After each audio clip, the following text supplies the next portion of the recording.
Bismillahirrahmanirrahim. Assalamualaikum warahmatullahi wabarakatuh. Kita bertemu kembali pada kesempatan ini dalam kajian atau pembahasan tentang sejarah Islam pada masa Nabi Muhammad SAW bersama para sahabatnya. Pada pertemuan kemarin kita telah membahas tentang perang Uhud dan beberapa peperangan lainnya yang merupakan buntut dari kejadian perang Uhud itu sendiri. Dan sekarang kita akan membahas tentang perang Khaybar.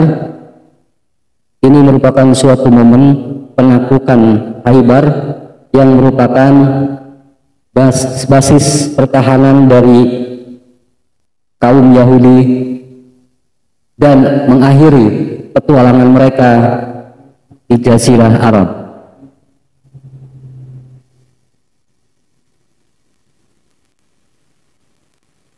Perang Khaybar meletus pada bulan Muharram tahun 7 Hijriah, kurang dari 2 bulan setelah perjanjian Hudaybiyah. Perang ini adalah buntut dari perjanjian tersebut. Khaybar merupakan markas kaum Yahudi dalam menghimpun sejumlah suku untuk melawan umat Islam di perang Ahzab. Jadi markas berbenteng ini harus dihancurkan. Nabi berangkat sebelumnya. Nabi Muhammad mengatakan bahwa tak ada yang boleh ikut bersamanya kecuali yang sungguh-sungguh ingin berjihad di jalan Allah. Semua peserta baiat Ridwan ikut berangkat. Jumlah mereka 1.400 orang, sedangkan pasukan Yahudi di Khaybar berjumlah 10.000 orang ditambah 1.000 orang dari Ghatfan. Pasukan Muslim tiba di pinggiran kota Khaybar pada malam hari dan menginap di sana.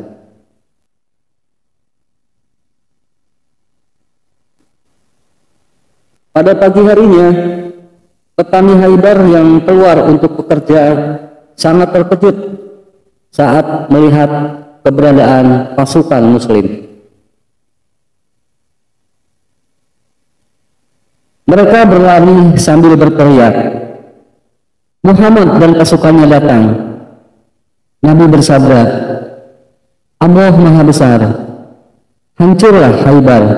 Sungguh, bila kami tiba di pelataran suatu kaum, pagi hari pasti sangat buruk bagi orang-orang yang telah diberi peringatan tapi tidak menurut."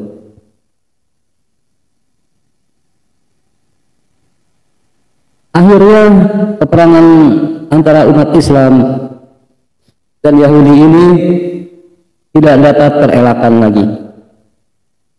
Pasukan umat Islam berhasil menduduki benteng Khaybar satu persatu hingga kaum Yahudi menyerah.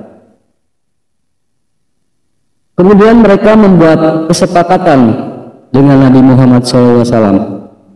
Antara lain berisikan semua orang Yahudi akan meninggalkan benteng, kemudian menyerahkan semua harta ke tangan umat Islam termasuk senjata.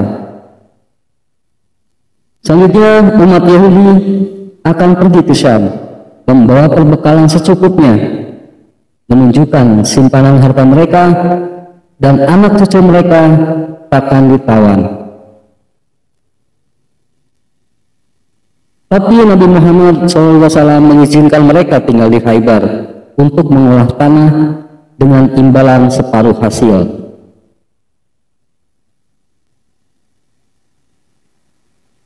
Namun umat Islam sewaktu-waktu berhak mengusir mereka dari Khaybar, dan ini menjadi kenyataan pada masa kekhalifahan Umar bin Khattab. Jatuh 16 korban di pihak Muslim, sementara di pihak Yahudi sebanyak 93 orang. Setelah perang berakhir, Ja'far bin Abi Thalib tiba di Khaybar dari Habsyah bersama beberapa orang muhajirin. Aku tidak tahu karena apa aku gembira, karena takutnya Khaybar atau karena datangnya Ja'far, kata Nabi menyambut mereka.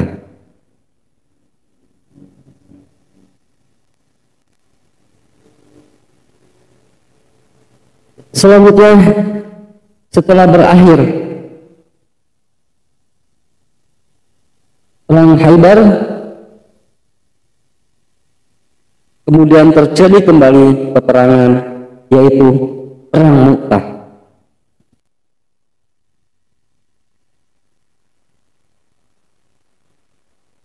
Syekh Al-Mubarakfuri berkata, perang ini paling dahsyat dan paling berdarah yang pernah dialami umat Islam semasa hidup Nabi Muhammad. Ia menjadi pintu gerbang penaklukan negara-negara kekuasaan Bizantium oleh umat Islam. Perang ini meletus pada bulan Jumadil Ula tahun 8 Hijriah.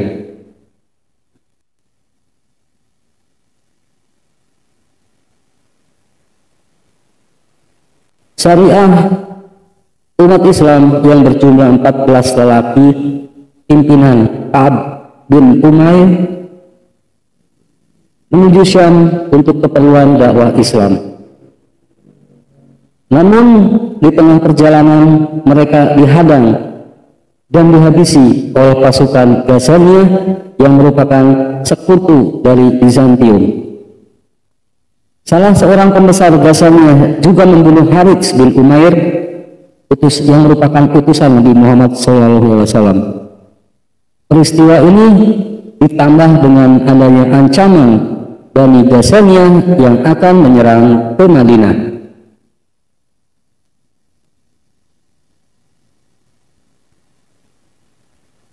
Atas ancaman tersebut, maka Nabi Muhammad SAW menyiapkan 3.000 pasukan prajurit dan menunjuk Zaid bin Haritsah sebagai panglimanya.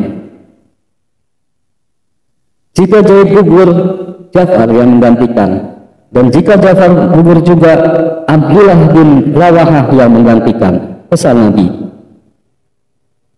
Nabi juga berpesan kepada mereka untuk berhenti di tempat terbunuhnya Harits bin Umair, lalu mengajak setiap orang yang ada di sana untuk memeluk Islam.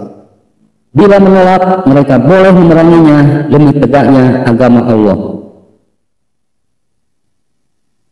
Akhirnya pasukan Muslim bergerak menuju Mu'tah, sebuah desa di perbatasan Syam. Mereka membangun benteng di sana untuk menghindari pengepungan. Tersiar kabar bahwa Bizantium sudah menyiapkan 2.000 pasukan lebih. Umat Islam pun berunding.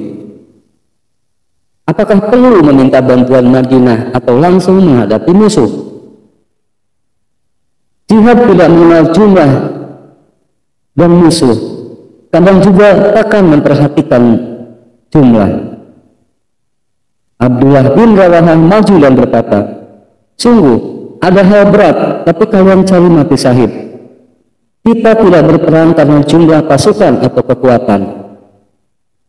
Ya, kita tidak akan memerangi mereka kecuali dengan apa yang sudah Allah karuniakan kepada kita saat ini. Kita sudah mengalami sendiri. Kita hanya punya 2 penunggang kuda di Badar dan 1 penunggang kuda di Uhud. Jadi berangkatlah, 1 dari 2 kebaikan pasti akan kita peroleh kemenangan. Dan itu janji Nabi kepada kita yang pasti terlunasi atau kesahidan hingga kita menyusul saudara-saudara kita di surga. Dan semangat pasukan Muslim seketika itu berkobar menyala-nyala. Mereka langsung bergerak dengan penuh tekad untuk menghadapi musuh. Perang pun dimulai dan berlangsung selama 7 hari. 3.000 prajurit menghadapi serangan 200.000 prajurit. sebuah perang yang membuat dunia takjub sekaligus bingung. Tapi bila angin iman berembus, keajaiban bisa mudah terlihat. Perang sengit terus berlangsung hingga memasuki hari ke-6. Pada hari itu, Zaid bin Haritsah gugur. Panji perang kemudian dibawa oleh Ja'far, dan Ja'far pun gugur. Kemudian Panji dibawa oleh Abdullah bin Rawahah, yang kemudian juga menyusul gugur. Saat itulah seorang laki-laki dari Bani Ajlan bernama Sabit bin Akram maju ke depan mengambil Panji dan menyerahkannya ke tangan Khalid bin Al-Walid. Pada malam ke-7, Khalid mengubah strategi. Ia mengubah posisi pasukan. Sayap kiri ditempatkan di sayap kanan, dan sebaliknya sayap kanan ditempatkan pada sayap kiri. Ia lalu memerintahkan pasukan penunggang kuda untuk mundur balik ke desa Mu'tah dan maju kembali ke medan pertempuran sambil meneriakkan takbir. Ini dimaksudkan supaya pasukan Bizantium mengira bahwa bantuan Muslim telah datang, sehingga nyali mereka akan mengecil.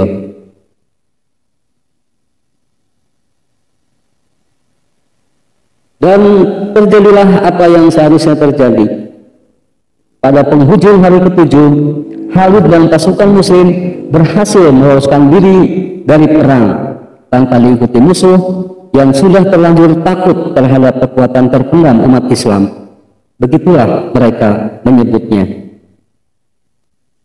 Kita tinggal mencari tahu jumlah korban yang jatuh di kedua pihak dan hasil akhir perang yang mempertemukan 3.000 prajurit melawan 200.000 prajurit. Korban gugur di pihak Muslim sebanyak 12 orang, sementara di pihak Bizantium berlipat-lipat ganda. Anda tidak usah heran dan bingung. Itulah iman, iman, dan iman.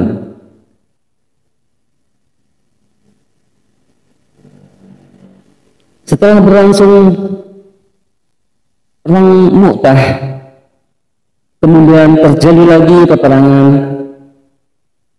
yaitu perang Fatu Makkah. Ini merupakan sebuah momen penaklukan terbesar. Melalui Fatu Makkah, Allah memuliakan agama, Rasul, dan tentaranya yang terpercaya. Dengannya pula Allah menyelamatkan negeri dan rumahnya yang dijadikan petunjuk bagi semesta alam dari cengkraman orang-orang kafir dan musyrik. Fatu Makkah adalah penaklukan yang membuat penduduk langit bergembira dan umat manusia memeluk agama Allah secara berbondong-bondong. Dengannya pula wajah bumi menyinarkan cahaya dan keceriaan. Demikian pendapat Ibnu Al-Qayyim Al-Jauzi.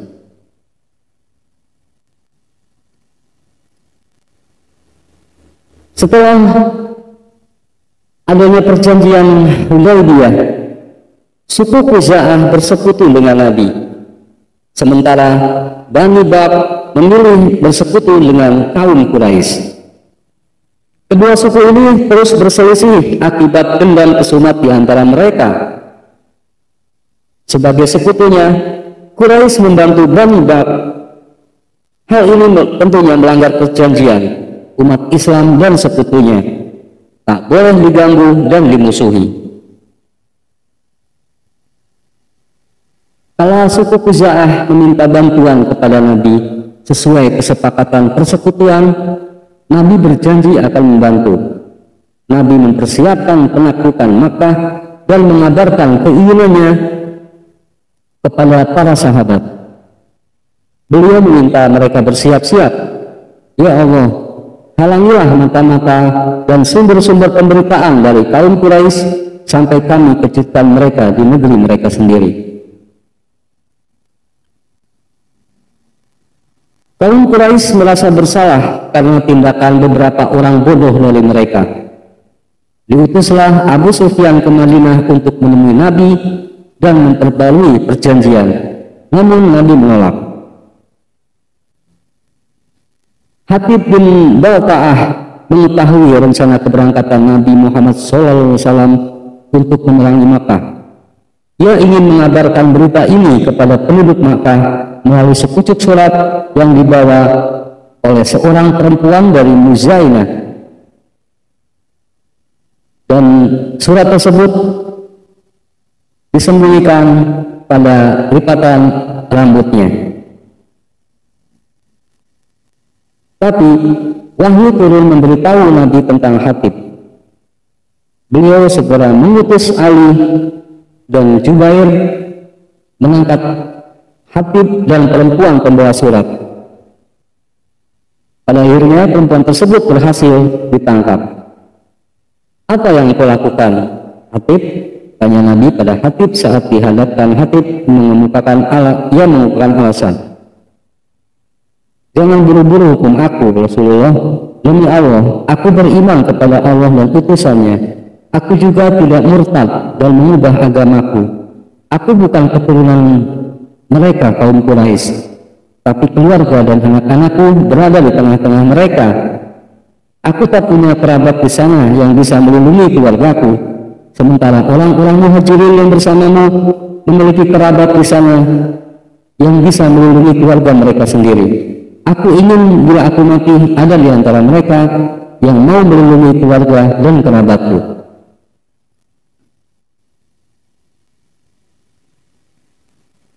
Umar bin Khattab langsung menyahut, biarkan aku memenggal leher orang ini ya Rasulullah.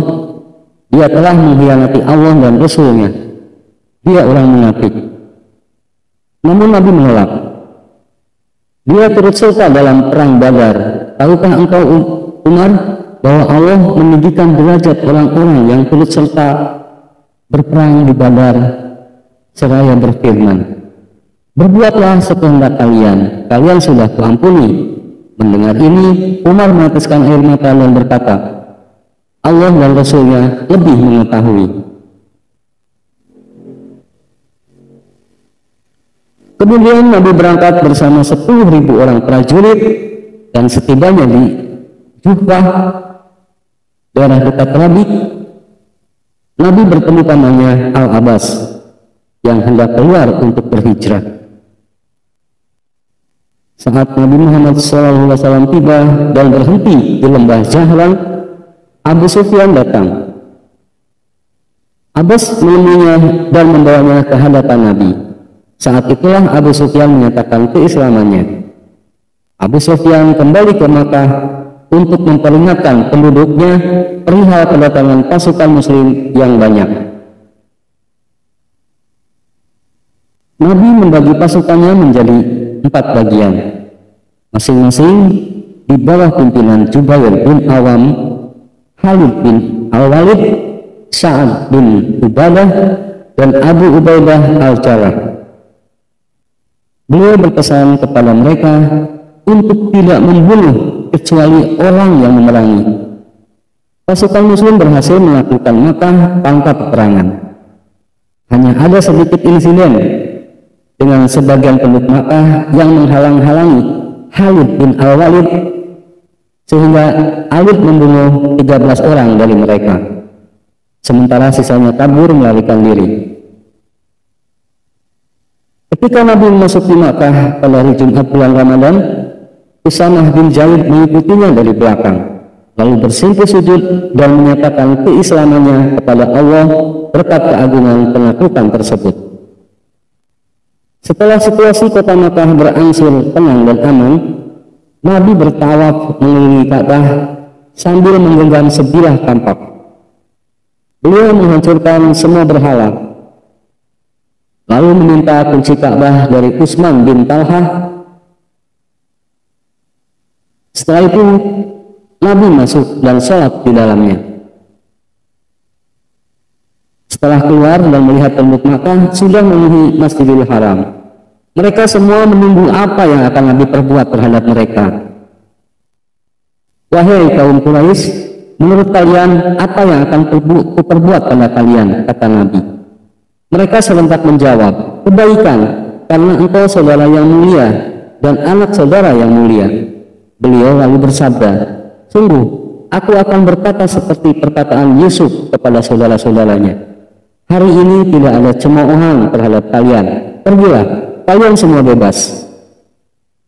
Nabi memanggil Utsman bin Talha seraya berkata, ini kuncimu Utsman, ini hari kebaikan dan pelunasan janji.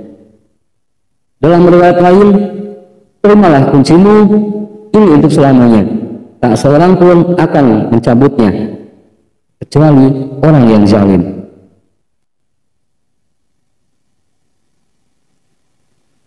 Kurang dari 2 minggu lamanya setelah penaklukan kota Makkah, Nabi menerima kabar bahwa suku-suku Bani Hawazin dan Saqif telah mengimpun kekuatan untuk memerangi umat Islam.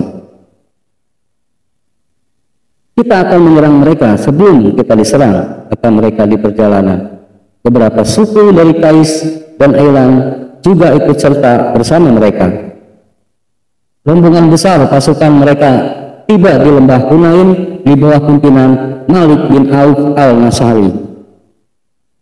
Nabi bermaksud mendatangi mereka sebelum mereka tiba di Mekah dan merusak kehormatannya. Beliau berangkat bersama 12.000 prajurit, 2.000 diantaranya adalah penduduk Quraisy Mekah yang baru memeluk Islam. Hari ini kita tidak akan pernah lagi dikalahkan oleh yang sedikit atas seorang dari mereka. Pasukan Hawazin lebih dulu tiba di lembah Hunain, sehingga bisa memilih posisi perang dengan tepat. Mereka menyebar ke celah-celah lembah, tikungan-tikungan, dan di balik pepohonan. Di ujung lembah juga telah dipersiapkan pasukan tersembunyi untuk menyambut kedatangan pasukan Muslim. Pasukan Muslim terkejut oleh serangan mendadak. Di sisi bukit yang curam, pasukan berkuda Muslim juga dilempari panah-panah dari musuh. Rasa takut dan cemas pun menyelimuti mereka kocar-kacir. Nabi tetap mempertahankan posisinya bersama 80 orang muhajirin dan ansor. Nabi menyuruh pamannya Abbas untuk berseru kepada pasukan Muslim. Kemudian Abbas segera berteriak keras dan nyaring, wahai kaum Ansar, wahai peserta baiat Ridwan. Semuanya langsung bergerak menuju arah Abbas. Allah memberi rasa tenang dan menurunkan tentara langit yang gaib. Mereka berhasil memukul mundur pasukan musyrik yang melarikan diri. Perempuan, anak-anak, dan semua harta benda musuh ditinggalkan. Mereka ghanimah bagi pasukan Muslim. Nabi mengutus Abu Amir dengan sebuah sariyah untuk memerangi pasukan musuh yang berkumpul di lembah Autas. Abu Amir berhasil tapi gugur di medan jihad. Kemudian komando perang diambil oleh keponakannya, yaitu Abu Musa al-Asy'ari.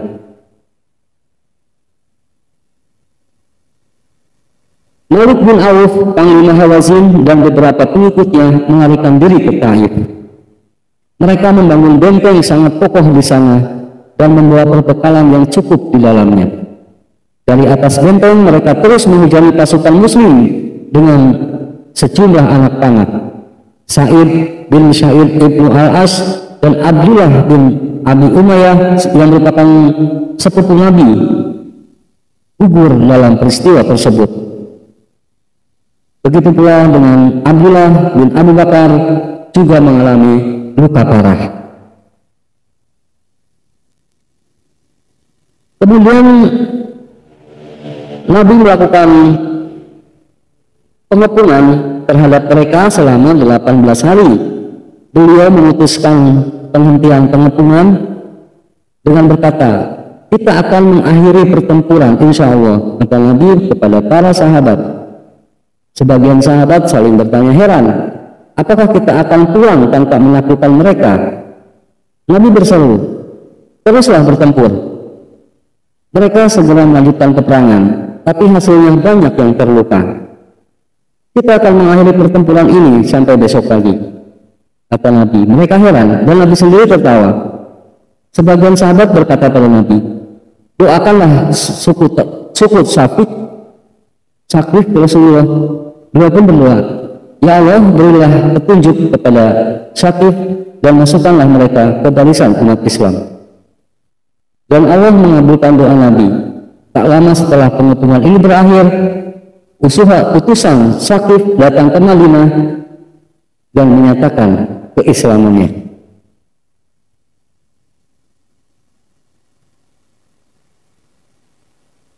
Baiklah, selanjutnya kita akan menginjak pembahasan Perang Tabuk. Perang ini meletus pada bulan Rajab tahun 9 Hijriah.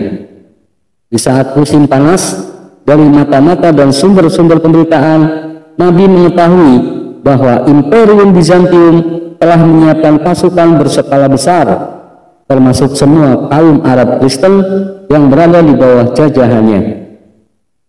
Nabi meminta umat Islam untuk berperang dan menentukan tidak seperti biasanya beliau arah yang akan dituju. Nabi juga merinci musuh yang akan mereka hadapi supaya mereka dapat menyiapkan perlengkapan perang dengan sebaik-baiknya. Waktu itu buah-buahan sudah matang karena sudah memasuki masa menjelang panen. Sedangkan cuaca sangat terik dan krisis ekonomi sedang melanda. Mereka tentu akan lebih suka tinggal di rumah menanti panen daripada harus perang melawan musuh yang kuat. Di samping harus menempuh jarak yang cukup jauh dan medan yang teramat sangat sulit. Nabi meminta mereka untuk menyisihkan sebagian harta untuk pembekalan dan persiapan pasukan. Orang-orang yang imannya kuat langsung berlomba-lomba memberi. Utsman bin Affan maju, diikuti Abdurrahman bin Auf, lalu Abu Bakar Al-Siddiq, Umar bin Khattab Al-Abbas, Talha, Muhammad bin Maslamah, dan sahabat-sahabat terbaik Nabi lainnya. Semua memberikan apa yang bisa mereka beri demi meraih pahala dari Allah. Sementara itu, orang-orang munafik telah menarik diri dan enggan pergi. "Jangan berangkat di tengah panas terik," kata mereka kepada sebagian lainnya. Mereka hanya mencari-cari alasan. Perang ini mengungkap semua keburukan mereka sekaligus mengungkap kesungguhan iman orang-orang mukmin. Mereka sangat senang berjihad meskipun miskin dan tentunya membutuhkan perjuangan, mengorbankan semua yang ada pada mereka. Saat mereka minta hewan tunggangan untuk berangkat, Nabi memberi mereka alasan. Mereka pun kembali dengan air mata berlinang, sedih karena tidak bisa menyumbang untuk keperluan jihad. Kemudian Nabi berangkat bersama 30 orang prajurit. Setiap satu unta dinaiki 32 orang secara bergantian. Panji perang dibawa oleh Abu Bakar, bendera Muhajirin dibawa oleh Jubair bin Awam, bendera Aus dibawa oleh Usaid bin Hulair, dan bendera Hajraj dibawa oleh Hubah bin Al-Munzir. Panglima pasukan dipegang oleh Abad bin Bashar. Kemudian Nabi bersama pasukannya tiba di Tabuk. Mereka tak mendapati jejak mobilisasi pasukan Bizantium di sana. Sebagian diberitakan Nabi mendirikan kemah di Tabuk selama beberapa malam. Saat itulah Nabi didatangi Yohana, penguasa Alia, dan penduduk Garba dan Adraj. Mereka semua bersedia membayar jizyah atau upeti kepada umat Islam, dan Nabi menulis perjanjian tersebut di atas kertas. Perang ini berlangsung selama 50 hari, termasuk waktu perjalanan. Nabi bersama pasukan kembali pulang pada bulan Ramadan tahun 9 Hijriah. Sekembalinya dari Tabuk, Nabi ingin berangkat haji, tapi orang-orang musyrik masih melakukan tawaf dengan telanjang. Aku tidak ingin berhaji sebelum tradisi itu dihilangkan, kata Nabi. Kemudian Nabi mengutus Abu Bakar dan disusul Ali untuk mengumumkan bahwa mulai tahun depan kaum musyrik dilarang melakukan ibadah haji kecuali mereka mau masuk Islam. Mereka diberi waktu sampai 4 bulan untuk berpikir. Bila setelah 4 bulan mereka enggan memeluk Islam dan tetap melaksanakan ibadah haji dengan telanjang, mereka akan diperangi. Utusan-utusan Arab kembali menyatakan keislaman, yaitu setelah Makkah ditaklukkan dan setibanya Nabi dari ekspedisi Tabuk. Suku Saqif menyatakan keislaman mereka dan mengucapkan baiat atau sumpah setia, lalu disusul utusan dari suku-suku Arab dari segala penjuru jazirah. Masyarakat Arab menyadari betul posisi Nabi dan umat Islam sekarang.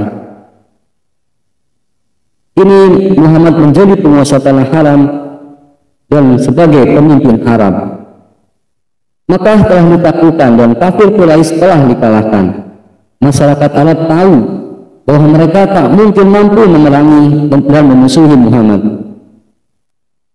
Maka mereka semua berbondong-bondong memeluk agama Allah. Apabila datang pertolongan Allah dan kemenangan, dan engkau melihat manusia berbondong-bondong masuk agama Allah, maka bertasbihlah dengan memuji Tuhanmu dan mohonlah ampunan kepadanya. Sungguh Dia Maha Penerima Taubat. Surat Al-Nas ayat 110. Pada tahun 10 Hijriah, Nabi mengemukakan niatnya untuk melaksanakan ibadah haji. Seluruh muslim langsung berduyun-duyun menuju Madinah hingga mencapai sejumlah 100.000 orang lebih. Semuanya ingin pergi berhaji bersama Nabi.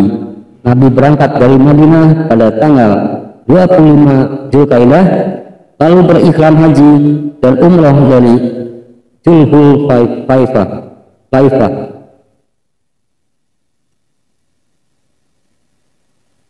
Pemandangan yang menakjubkan menggetarkan hati dan membuat air mata menetes berlinang.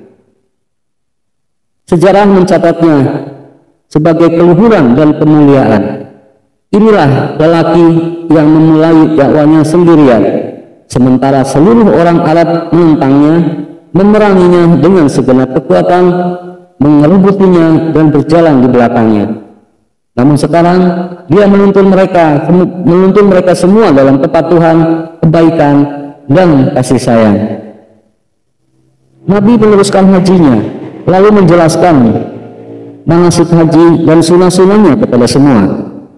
Tepat pada hari Arafah, Nabi menyampaikan khutbah di hadapan seluruh umat muslim, khutbah yang mengucapkan kaidah-kaidah dan syariat-syariat Islam, menghancurkan kaidah-kaidah kemusyrikan dan kejahiliahan, serta menjelaskan keharaman-keharaman yang telah disepakati semua ajaran langit, yaitu darah, harta, dan kehormatan. Nabi meletakkan semua perkara jahiliyah di bawah kedua kakinya, lalu berpesan kepada mereka untuk berbuat baik terhadap kaum perempuan dan mengingatkan mereka tentang bahaya fitnah. Nabi menutup khutbah dengan mengajak umat Islam untuk senantiasa berpegang teguh kepada Al-Quran dan Sunnah Rasulnya. Dia pelindung umat dari kesesatan dan dosa. Setelah merampungkan seluruh manasik haji, Nabi kembali ke Madinah untuk bersiap-siap menjumpai Tuhannya. Risalah sudah disampaikan, amanah sudah dijalankan, umat sudah diberi nasihat, dan umat sudah dikeluarkan dari kegelapan menuju terang. Tak lama setibanya di Madinah, Nabi memerintahkan umat Islam untuk bersiap-siap kembali berperang melawan pasukan Bizantium. Pada saat itu, Nabi menunjuk Usamah bin Zaid sebagai panglima. Beliau menyuruh Usama untuk bergerak menuju tempat terbunuh ayahnya, Zaid bin Haritsah, dan menjejakkan kudanya di perbatasan Baka dan Darum di Palestina. Ekspedisi Usama ini dikirim saat Nabi sudah mulai mengeluh sakit dan akhirnya mengantarkannya wafat. Waktu itu Usama masih sangat muda untuk ukuran panglima pasukan. Beberapa sahabat keberatan atas penunjukannya tersebut. Pemuda yang masih muda belia memimpin tokoh-tokoh Muhajirin dan Ansor. Kata mereka, Nabi keluar dengan kepala terikat secarik kain lalu bersabda kepada mereka semua, jika kalian menggugat kepemimpinan Usama, berarti kalian juga menggugat kepemimpinan ayahnya sebelumnya. Demi Allah, dia sangat pantas memegang kepemimpinan ini. Dia orang yang sangat aku cintai daripada orang lain, dan orang yang sangat dicintai orang-orang sesudahnya. Orang-orang kemudian mengerumuni Usama, lalu berangkat hingga tiba di Juf, daerah yang berjarak 1 farsah atau 3 mil dari kota Madinah. Tiba-tiba datang berita tentang sakitnya Nabi yang membuat mereka harus menunda ekspedisi dan kembali ke Madinah. Atas izin Allah, ekspedisi ini akhirnya terlaksana pada masa kekhalifahan Abu Bakar Al-Siddiq. 2 bulan setelah kepulangannya dari ibadah haji, Nabi mengeluhkan rasa sakit di kepalanya. Pada masa-masa awal sakit, Nabi memaksakan diri untuk tetap mengimami sholat. Ketika sakitnya bertambah parah, beliau menyuruh Abu Bakar untuk menggantikan posisinya menjadi imam sholat. Saat Nabi semakin parah hingga tiba-tiba terakhirnya di dunia, yaitu pada hari Senin tanggal 12 Rabiul Awal tahun 11 Hijriah, saat umat Islam mengerjakan sholat subuh dengan diimami Abu Bakar, Nabi membuka tabir atau kelambu kamar Aisyah. Beliau melihat mereka tengah berbaris sholat, lalu tersenyum bahagia. Menyadari adanya Nabi, Abu Bakar segera mundur ke belakang, mengira Nabi akan keluar kamar untuk ikut sholat. Anas menceritakan, umat Islam sangat senang saat melihat Nabi, tapi beliau memberi isyarat agar mereka melanjutkan sholat. Beliau masuk kembali ke kamar dan menutup tabir kelambu. Setelah itu, beliau akan keluar lagi pada waktu-waktu sholat berikutnya. Matahari pada pagi tersebut pun terbit. Waktu menunggu kematian dimulai. Aisyah sedang memangku kepala Nabi. Abdurrahman bin Abu Bakar masuk dengan membawa sebatang siwak. Aisyah mengisahkan, kepala Nabi sedang di pangkuanku. Aku melihatnya menatap siwak itu dan aku tahu beliau menginginkannya. Maukah aku ambilkan? Tanyaku. Beliau mengangguk tanda setuju. Kemudian Aisyah mengambil siwak dan langsung memberikannya. Namun beliau merasa sulit menggunakannya. Maukah aku lunakan untukmu? Beliau mengangguk lagi. Aku pun menggunakan siwak dengan mengunyahnya sedikit. Di dekat beliau ada bejana berisi air. Beliau mencelupkan kedua tangannya ke dalamnya, lalu mengusap wajahnya sembari berkata, La ilaha illallah. Sesungguhnya mati memiliki sekarat atau rasa sakit. Sambil bersiwak, beliau mengangkat tangan dan jarinya, mengusapkan pandangannya ke atap dan bibirnya bergerak-gerak, mengatakan, bersama orang-orang yang telah engkau beri kenikmatan, yaitu para golongan Nabi, kaum syuhada dan orang-orang saleh. Ya Allah, karuniakanlah ampunan dan rahmatmu kepadaku, dan pertemukanlah aku dengan Rafiq al-Ala. Ya Allah, pertemukanlah aku dengan Rafiq al-Ala.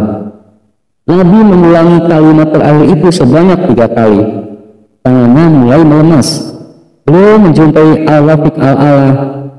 Innallahi wa inna ilaihi raji'un. Segala sesuatu milik Allah dan hanya kepadanya akan kembali. Itulah kajian untuk malam ini, yaitu tentang perjuangan Nabi Muhammad SAW semasa beliau berdakwah hingga beliau wafat.